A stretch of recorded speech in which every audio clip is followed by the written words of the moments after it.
Olá, tudo bem? Vamos iniciar a nossa aula 31, parte 2, da disciplina de Química para a primeira série A e B, e vamos dar continuidade ao estudo de radioatividade. Lembrando que estamos no livro 2B, frente B, unidade 7, capítulos 20, 21 e 22.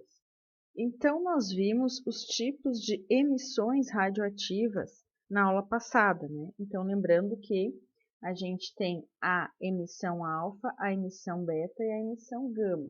E temos que lembrar sempre que a emissão alfa e a emissão beta, elas consistem em emissão de partículas. Então, se a gente estiver falando da emissão alfa, a gente está falando de emissão de partículas alfa. Da mesma forma que a emissão beta, a gente está falando de emissão de partículas beta. No entanto, se a gente falar da emissão gama, ela não consiste em partícula. A emissão gama, ela na verdade é onda eletromagnética. Então, a onda eletromagnética, ela é diferente da onda mecânica que a gente estuda na física, né? Então, a onda mecânica, por exemplo, é o som.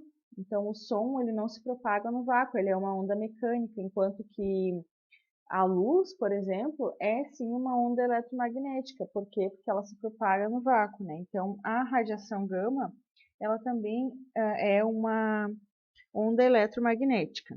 Então, a gente tem as leis da radioatividade e a gente vai representar elas aqui. Então, a primeira lei da radioatividade, ela vai ser em relação à partícula alfa. Então, como é que a gente pode representar essa primeira lei de Soddy, que é a primeira lei da radioatividade, né? Se a gente tiver um elemento radioativo, que ele vai ter uma massa e um número atômico, o que vai acontecer se ele emitir uma partícula alfa? Lembrando que a representação da partícula alfa, né, ela está aqui, ó, a representação. Então, ela é representada por número de massa 4 e número atômico 2. Então, se esse elemento E emitir essa partícula alfa, ele vai gerar um novo elemento, que eu vou chamar aqui de E', um novo elemento, e esse elemento aqui, qual é o número de massa dele? Vai ser A-4. Qual é o número atômico? Vai ser Z-2. Então, essa é a representação da primeira lei de Soddy, que é a lei da radioatividade. Então, vamos dar um exemplo aqui, se fosse o elemento químico, se nós representássemos o elemento químico, o urânio 235, número atômico 92. Se ele emitir uma partícula alfa, o que vai acontecer? Nós vamos transformar em outro elemento químico, que é o tório 231, com o número atômico 90. Então, se a gente for fazer o contrário, vejam que do tório mais uma partícula alfa, né, nós vamos ter um outro elemento químico. Da mesma forma, a segunda lei da radioatividade, ela vai representar em relação à emissão de partículas beta. Então, se nós tivermos um elemento que tem uma certa massa e um certo número atômico, e a gente representar essa emissão da partícula beta, que ela é representada por massa zero. Então, aqui está a representação dela, massa zero, e não é número atômico, né? Na verdade, o -1 ali quer dizer que essa partícula ela é um elétron, na verdade.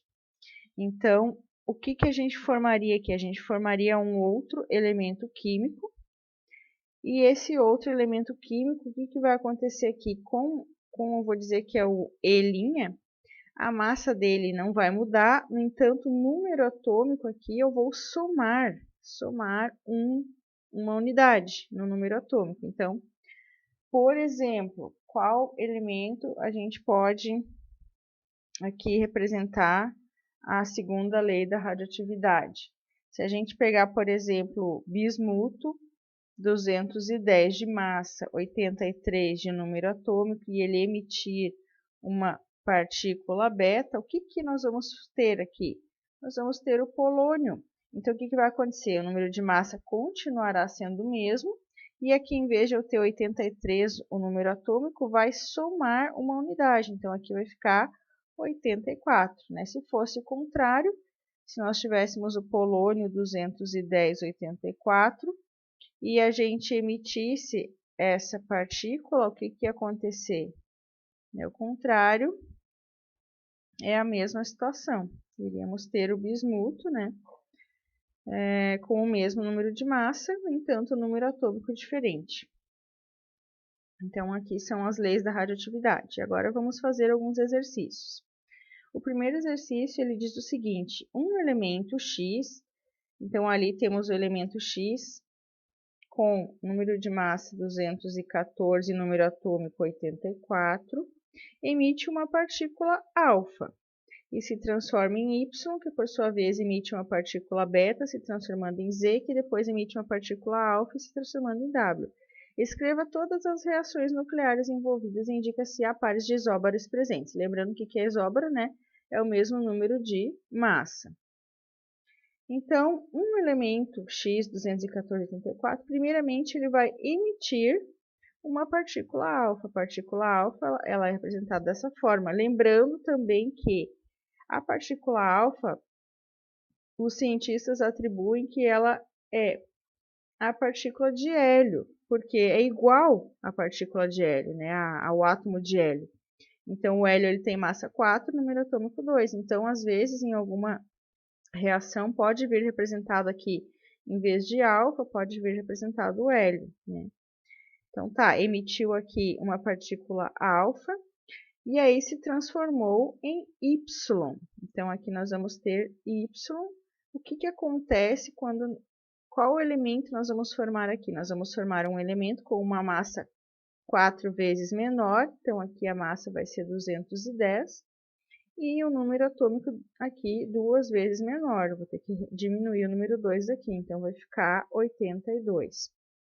Esse é o elemento Y formado. Então, por sua vez, esse elemento Y ele emite uma partícula beta. Então, vamos representar aqui. Se nós temos o Y com massa 210 e número atômico 82 e ele emite uma partícula beta, o que nós vamos formar aqui? Então, se transformando em Z. Então, ele vai se transformar em Z, o número de massa não altera e aqui soma um número atômico. Então, vai ficar 83. E depois, então, ainda a partícula Z, ela emite uma partícula alfa, né? Então, nós temos aqui o Z, 210,83, emitindo uma partícula alfa. O que a gente vai gerar? Então, se transformando em W. Agora, o W ele vai ser 210 menos 4, 206, e 83 menos 2, 81. Então, aqui são todos os elementos formados por meio dessas emissões aqui. Já escrevemos todas as reações nucleares e indique se há pares de isóbaros presentes. Então, nós temos de diferente aqui X, Y, Z e W. Desses 4 elementos, tem algum deles que são isóbaros? Nós temos o Y e o Z que são isóbaros, né? Porque eles têm o mesmo número de massa. Então, isóbaros Y e Z. Vamos para a número 2, que diz o seguinte, o isótopo do elemento césio, então a gente lembra que o césio é aquele elemento que originou o acidente ali com o césio, né, em Goiânia, né, em 1987, aqui no Brasil. Então, o isótopo do elemento césio de número de massa 137, então aqui tem a representação dele, ó, número de massa 137, sofre decaimento segundo a equação. Então, vejam que o que ele está emitindo aqui, ó?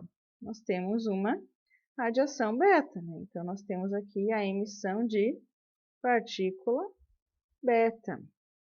Então, formou X, vai formar outro elemento químico. E ele pede para nós o seguinte, o número atômico do isótopo que X representa é igual a. Então, é só a gente colocar aqui. Se fosse massa, iria ficar a mesma coisa, 137.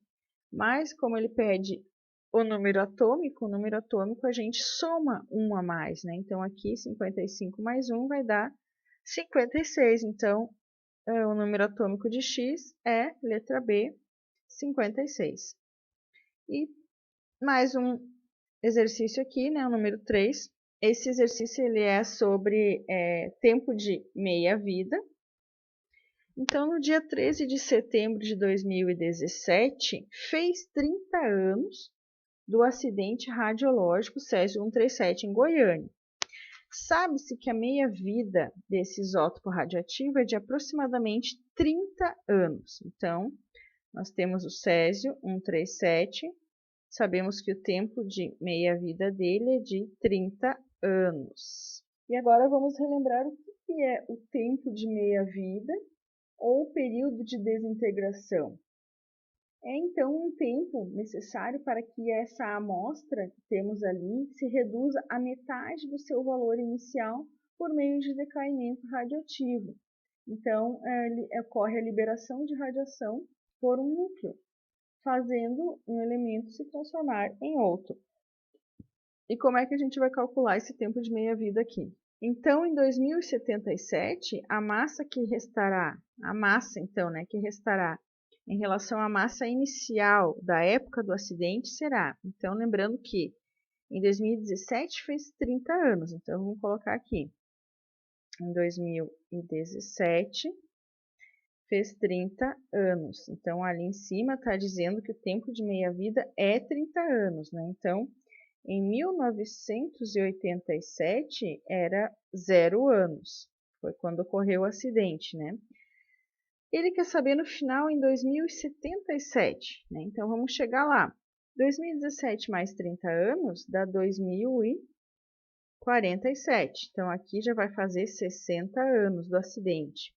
E em 2077 vão fazer 90 anos do acidente. Então, vamos calcular a meia-vida que terá em todo esse tempo aqui, lá em 2077. Então, para a gente fazer esse cálculo. Aqui, de 1987 a 2007, vai se reduzir a metade. De 2017 a 2047, nós temos um meio que vai se reduzir à metade, né? Então, como é que a gente faz esse cálculo aqui? Esse cálculo aqui é 2 na 1, né? Então, vai dar 1 meio vezes, aí eu faço inversão aqui, né? Vezes 1 meio vai dar 1 quarto. Então, aqui em 30 anos, do 30 para o 60, vai reduzir 1 quarto. E do 60 anos para o 90 anos, nós vamos ter esse 1 quarto reduzido ainda à sua metade.